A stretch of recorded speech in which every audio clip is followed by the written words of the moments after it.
Alright, so I played every Batman Arkham game, and I'm gonna rank them on a tier list from S tier to F tier. So let's get right into it. Starting off this list is Batman Arkham Asylum, which was pretty impressive for when it came out, which was in 2009.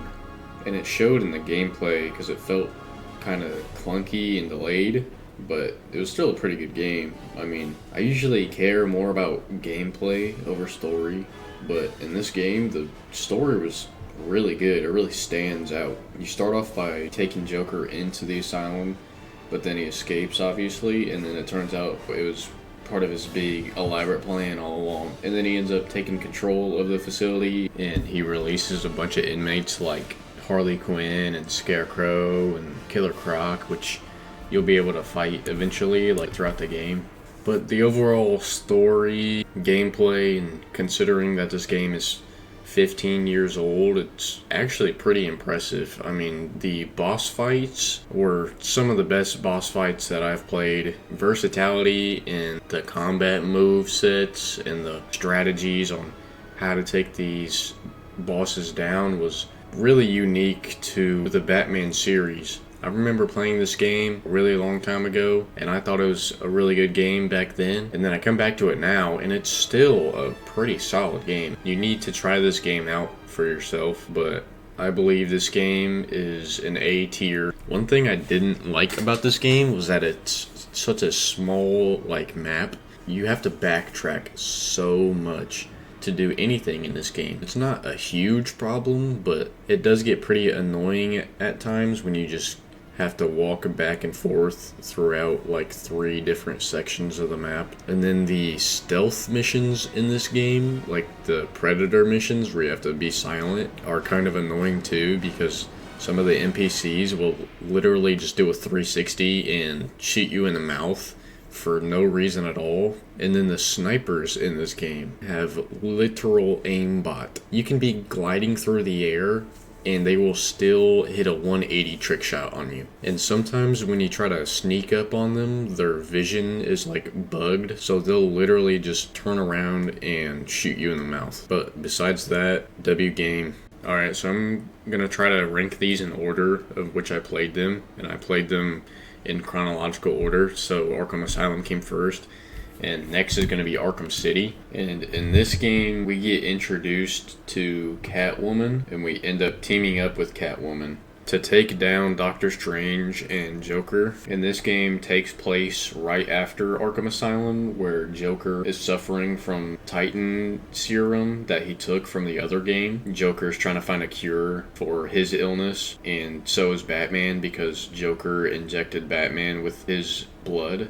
So now Batman is sick and the Joker is sick, and we're trying to find a cure throughout the game. We also get introduced to Ra's al Ghul, who is immortal and is the leader of the League of Assassins. Him and Doctor Strange team up. They plan to reveal Batman's secret identity. The gameplay in this game is just simply amazing. It's one of the first things that you notice when you first load up the game, is that it runs way smoother. The combat is more crisp and it flows better. It flows together well. There's a bunch of different gadgets you can use while fighting that can make it more interesting, and the takedowns in this game are really cool looking, I think. And for that, the gameplay combined with the story and the graphics and just the style of this game, I give it an S tier. Now we're going to move on to what people say is the most underrated game, but in my opinion,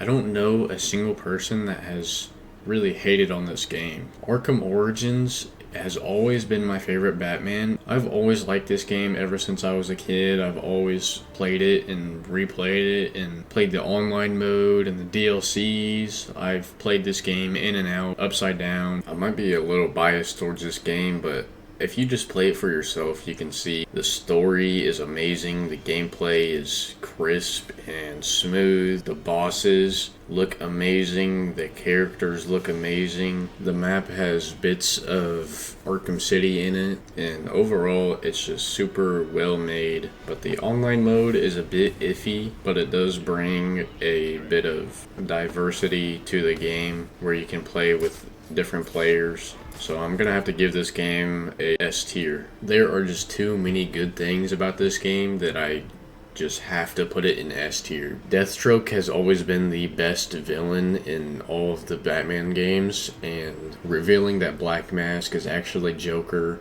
and then you got villains like Penguin and Copperhead, and even Firefly is in this game. The Bane boss fight is really good too, and the time period of this game is set before Arkham Asylum, so all the villains are younger, and we're just now getting character development for them, just now learning who they are, and all kinds of cool stuff in this game. If I based it off nostalgia alone, it would be S tier, but combine that with this masterpiece of a game, this is just simply the best Batman. So moving on to the last game in the series is Arkham Knight. And in this game, it tells a story of how Batman dies. It introduces Batmobile gameplay, aka the Bat Tank, where you can drive around and fight other militia tanks. And this game introduces an updated version of a bunch of villains like Scarecrow. You get to see a whole backstory on Jason Todd, who is Batman's ex-sidekick, I guess. The whole game really revolves around Scarecrow's threat to destroy Gotham with his fear gas or whatever, but with the help of Poison Ivy, Batman is able to save the city from the fear toxin. And then the Arkham Knight, who is Jason Todd in this game, who's basically just trying to get revenge on Batman for leaving him with the Joker. So they end up kidnapping Barbara to basically trap Batman, and then they end up discovering Batman's secret identity. They stream it to the city and reveal Batman's identity to everybody. So Batman then has to go on, at the end of the game, he has to fake his own death, which is actually a pretty climactic ending because you have to do a bunch of missions and stuff to even unlock the true ending of the game, which gives it some more playability. The story in this game is pretty great because it reveals a bunch of things important to the overall lore of Batman, I guess. And the overall gameplay is really nothing too special because it's kind of the same move sets and the same takedowns and combo sets as the previous games, except in this game there's the Batmobile playstyle, which, don't get me wrong, it's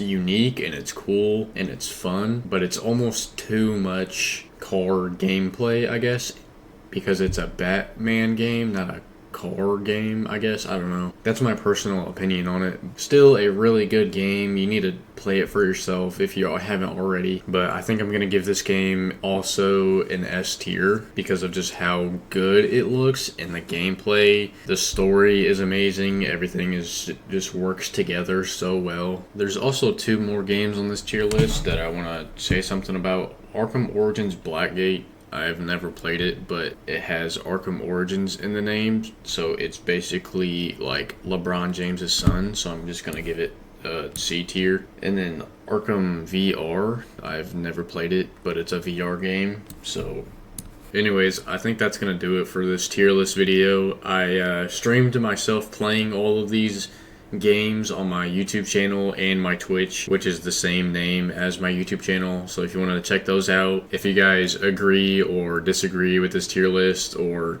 have any comments on how I can make it better, let me know down in the comments. And I hope you enjoyed this tier list video. See ya.